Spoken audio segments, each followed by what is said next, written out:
Olá, turma, tudo bem? Bom, dando continuidade às aulas do sétimo ano de História da turma da Escola Universo do Aprender, na aula anterior a gente iniciou o capítulo 4, que tem por título Humanismo e Renascimento. Bom, na aula anterior a gente estudou o que é o humanismo, a gente viu as críticas aos conceitos católicos, a gente entendeu o que é o Renascimento, que foi um movimento, ele é científico, ele é artístico, ele é intelectual. A gente viu o movimento renascentista na Itália, e agora veremos o renascimento na Alemanha, na França, em Portugal, na Espanha, na Inglaterra e em Flandres. Bom, turma, primeiro, o Renascimento ele é um movimento, né, que marca a história europeia, marca a história da humanidade europeia em finais da Idade Média. Segundo os estudiosos, o Renascimento ele é um processo que dura entre o século XIV até o século XVI.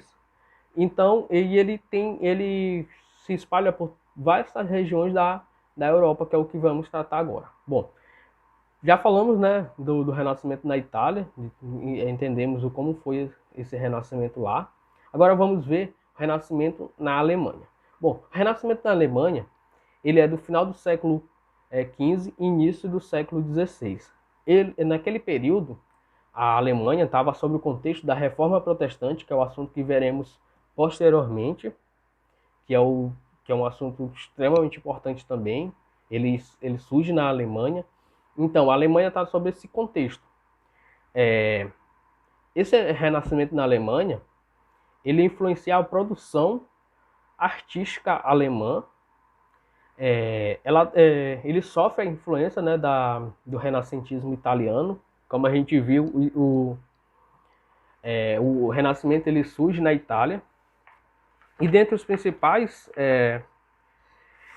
membros do Renascimento alemão, estamos as gravuras de Albrecht Dürer e Hans Holbein, e também do arquiteto alemão Elias Hohl.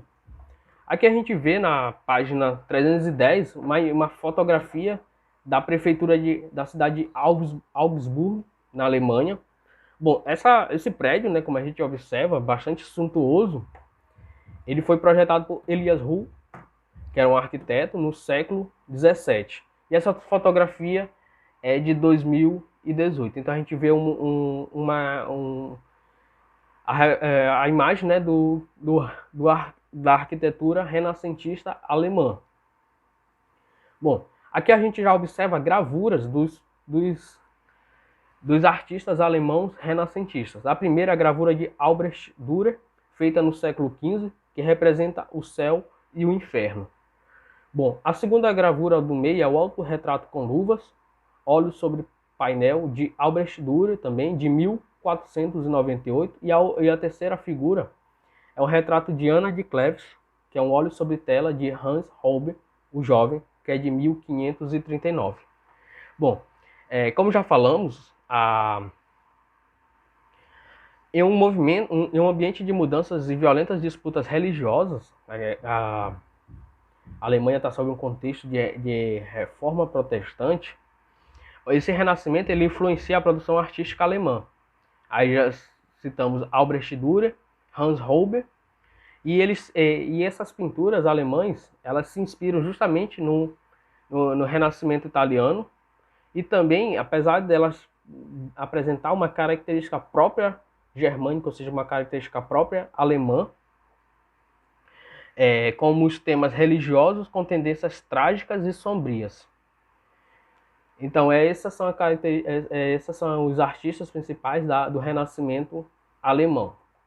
Posteriormente, vamos falar sobre o Renascimento na França. Bom, na Itália, a gente viu a presença dos mecenas, que eram pessoas bastante ricas, que patrocinavam artistas. Na França, também há a presença dos mecenas. Esses mecenas eles patrocinam artistas, intelectuais e arquitetos franceses. Bom, o Renascimento francês ele tem a característica de uma renovação de ideias.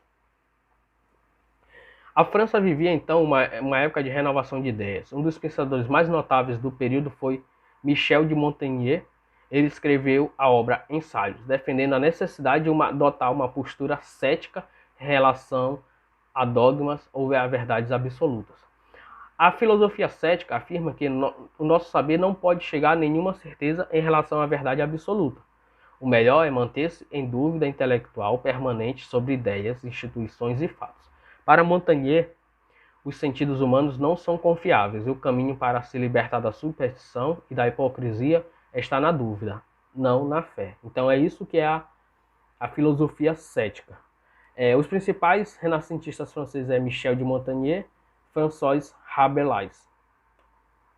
Aqui a gente vê uma figura que representa Michel de Montaigne. Essa gravura é do século XIX. E a gente observa a imagem, né, do Michel Montaigne. E ao lado a gente vê cena da obra A Vida de Gargantua e Pantagruel, de François Rabelais. E é uma gravura do século XVIII. Bom, esse François Rabelais, nessa obra A Vida de Gargantua e Pantagruel, essa obra ela foi condenada pela Igreja Católica porque ela tinha o uso de sátiras, ou seja, de ironias, de deboches, e também ela tinha uma linguagem vulgar, ou seja, o que seria uma linguagem vulgar? É tipo uma pessoa que xinga muito, que não tem palavras, o que a gente chama de palavrão. Então essa obra de François Rabelais foi condenada à igreja justamente por causa disso, porque ela pelo uso da sátira e também pelo uso da linguagem vulgar. Posteriormente, a gente já vai conhecer o Renascimento em Portugal. Bom, o Renascimento em Portugal ele apresenta algumas características diferentes das outras. Primeiro, há um otimismo pelas grandes navegações. Naquele período já começa a ter as grandes navegações, já é um contexto de grandes navegações, século XIV ao século XVI. Por exemplo, falarmos especificamente da chegada dos portugueses ao Brasil, estamos falando já de 1500, início do século XVI. Então esse renascimento português ele tem essa característica, né, de ter um otimismo pelas grandes navegações, do desbravamento, né, de outras regiões. Eles também têm, né, tem essa questão do contato com as civilizações do Oriente e da África. Dentre dos renascentistas, um dos principais membros, personagens no caso, é Luís Vaz de Camões. Luís Vaz de Camões ele é autor de Os Lusíadas. Esse livro ele foi publicado em 1572 e ele é um poema épico, um livro, né, em forma de poema que exalta justamente os grandes feitos de Vasco da Gama. Como a gente sabemos, Vasco da Gama foi o primeiro a atravessar o Cabo da Boa Esperança. Então tem essa questão mesmo otimista de enaltecer os feitos portugueses nos mares. Essa é a questão central do Renascimento em Portugal. Outra característica também é que surge uma forma de arquitetura que é chamada de manuelito, que ela é propriamente português. E dentro da arquitetura portuguesa renascentista, se destaca Francisco de Arruda e Diogo de Torralva, que são os principais arquitetos desse renascimento. Bem embaixo a gente vê uma gravura do século XX que representa Luís Vaz de Camões, o escritor considerado o maior escritor de língua portuguesa de toda a história, que é o autor de Os Lusíadas. Bom, posteriormente, na página 312, né, a gente observa duas imagens que representam toda essa arquitetura portuguesa renascentista. Bom, a primeira fala assim: na arquitetura predominou um estilo propriamente português, chamado manuelino, desenvolvido durante o reinado de Dom Manuel I, por isso manuelino, entre os anos de 1495 a 1521, que é o período de reinado de Dom Manuel I. Arquitetos importantes desse período foram Francisco de Arruda. Francisco de Arruda viveu entre 1500 e 1547, e Diogo de Torralva, que viveu entre 1500 e 1566. As principais obras desse período foram o Mosteiro dos Jerônimos e a Torre de Belém. Bem em cima a gente vê uma imagem, né, da Torre de Belém, fica na cidade de Lisboa, Portugal, que é a capital de Portugal, né? Ela foi construída no século XVI e essa fotografia é de 2018. A gente vê uma obra extremamente grandiosa. E embaixo a gente já vê o Mosteiro dos Jerônimos, que também fica na cidade de Lisboa, e ele foi construído no século XVI. E essa fotografia também é do ano de 2018. Então, o que a gente observa dessas duas imagens?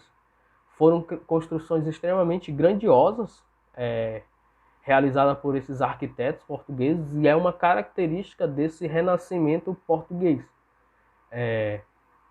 Como a gente já falou, o surgimento de um estilo português, que é o manuelino. É isso que a gente observa desse renascimento português. Posteriormente, veremos o renascimento na Espanha. Bom, esse renascimento na Espanha ele é do final do século XV. Ele também, nesse período, também a Espanha também está sob um contexto das grandes navegações. E o principal pintor espanhol renascentista foi El Greco. El Greco ele foi autor de obras como Toledo sob a Tempestade, O Enterro do Conde Orgaz, A Santíssima Trindade, o Martírio de São Maurício e El Espólio. Bom, na questão literária, nos livros, né, no caso, o maior autor é Dom Quixote, Miguel de Cervantes, perdão, que escreve o livro Dom Quixote de La Mancha. O que trata Dom Quixote de La Mancha? Bom, publicado em 1605, o livro narra as aventuras fantasiosas de um nobre que pensa em ser um cavaleiro medieval. Trata-se de uma paródia dos romances de aventura de cavalaria, com o objetivo de criticar a sociedade espanhola da época, considerada atrasada e feudalista. Então, o intuito dessa obra é justamente criticar essa sociedade. E quando a gente fala de Renascimento, o Renascimento ele tem essa característica de criticar justamente a sociedade medieval. Eles querem renascer, por isso que o nome é Renascimento. Então, tem o Dom Quixote de La Mancha tem essa característica. Aqui a gente vê um óleo sobre tela de El Greco, que é um dos principais pintores, né, do Renascimento espanhol. O título dessa pintura é Eu Espólio. A gente vê, né, a pintura e tal, Jesus, a gente vê as pessoas, etc. Ele é de cerca de 1579, essa pintura foi feita. Ao lado, a gente já vê uma escultura em bronze de Lourenço Colatti Valera, que representa Dom Quixote de La Mancha e seu escudeiro, Sancho Panza. Ela está localizada, essa escultura, né, em Madrid, na Espanha, e essa fotografia é de 2018. Então, o Renascimento espanhol tem essa característica, né, também de um contexto das grandes navegações, de crítica à sociedade que segundo Miguel de Cervantes, era atrasada, e também tem a presença mesmo dos pintores, e essa pintura ela tem um caráter cristão. Bom, o próximo movimento renascentista veremos o Renascimento na Inglaterra. O Renascimento na Inglaterra tem uma característica que é o avanço na música, e um dos principais integrantes desse renascimento musical na Inglaterra é o compositor William Byrd. Também essas obras, há um surgimento de grandes obras literárias com umas características humanistas, e dentre vários autores, quem mais se destaca nesse renascimento inglês é justamente William Shakespeare. Bom, muitas obras literárias inglesas tiveram características claramente humanistas. Nesse contexto, destacam-se as peças teatrais de William Shakespeare, que viveu entre 1564 e 1616. Entre elas, Henrique V, Romeu e Julieta, Sonho de uma Noite de Verão, Hamlet, Macbeth e Rei Lear. Seus temas, cômicos ou trágicos, tratavam do poder, da inveja, do cinismo e da desilusão. Então, acho que o William Shakespeare é um dos artistas mais conhecidos de toda a história. Todo mundo já ouviu falar de Shakespeare. Então, ele é o principal representante do Renascimento na Inglaterra. Aqui a gente observa uma imagem, essa imagem está na página 314 do livro. Bom, essa escultura em cera, ela representa Shakespeare, e ao lado a gente vê uma encenação de uma obra de Shakespeare. Aí tem por título: para ensaiar e apresentar suas peças, William Shakespeare utilizava um grandioso teatro, construído em 1599, chamado de Globe Theatre. Essa construção não existe mais, porém uma réplica dela foi feita recentemente em Londres, Inglaterra. Fotografia de 2011, de apresentação de uma peça de Shakespeare no Globe Theatre. Posteriormente, a gente verá o Renascimento em Flandres. O que é Flandres? Entre os séculos XIV e século XV, era uma região de comércio muito rica. O Flandres fica na região onde é hoje a Holanda, a Bélgica e etc. Essa região ela tinha um grande fluxo de pessoas por ser uma região bastante rica. Com isso, há um intenso contato de vários povos nessa região. Bom, o Renascimento nos Flandres, ele influencia a literatura, a filosofia e a artes plásticas. Uma principal característica do Renascimento é a criação de pinturas em tinta a óleo. E os principais pintores flamingos, como essas pessoas que nascem nos Flandres são chamados, Flanders, são Jan van Eyck, Hieronymus Bosch e Piet Bruegel. Como já falamos, a característica do Renascimento nos Flandres é a criação das pinturas em óleos. Aí fala, na página 315, na pintura, os artistas flamingos se destacaram por criar a tinta a óleo, revolucionando as técnicas de pintura conhecidas na Europa até aquela época. Por levar óleo em sua composição, esse tipo de tinta demorava mais para secar, permitindo que os artistas tivessem mais tempo para fazer ajustes nas cores e criar texturas e efeitos de luminosidade. Então, a principal característica é justamente a criação de pinturas em tinta a óleo. Aqui a gente observa três representações, né? A primeira é a adoração do Cordeiro Místico, óleo sobre painel de Jan van Eyck, de 1432. Essa figura a gente observa uma característica cristã, né? A gente observa pessoas como se elas estivessem rezando, um cordeiro, que observa a presença de padres, de fiéis, de cruz e etc. Então ela tem uma característica cristã. Ao lado tem a Tentação de Santo Antônio, óleo sobre painel de Hieronymus Bosch, do século XVI. Também tem uma característica cristã, uma característica também profana. E do lado tem uma pintura da Torre de Babel, por título A Torre de Babel, óleo sobre tela, de Pieter Bruegel, que ele também era conhecido como o Velho, de 1563. Então a Torre de Babel é uma cidade que é muito mencionada, né, na Bíblia. Então essas figuras têm muito essa característica cristã em sua composição. Então, turma, aqui a gente conclui, né, o nosso capítulo. Também a gente conclui o que é o Renascimento.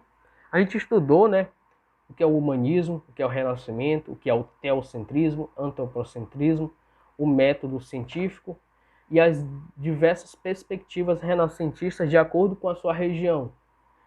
A pintura de uma forma em Portugal. Portugal tem uma característica de ter um renascimento arquitetônico, literário. Na Inglaterra já tem a perspectiva renascentista musical. Nos Flandres já o surgimento, né, da pintura sob óleo. Então, cada região tem uma característica específica do Renascimento. Então eu agradeço a atenção de vocês, assistam o vídeo e leiam o capítulo. Até a próxima aula.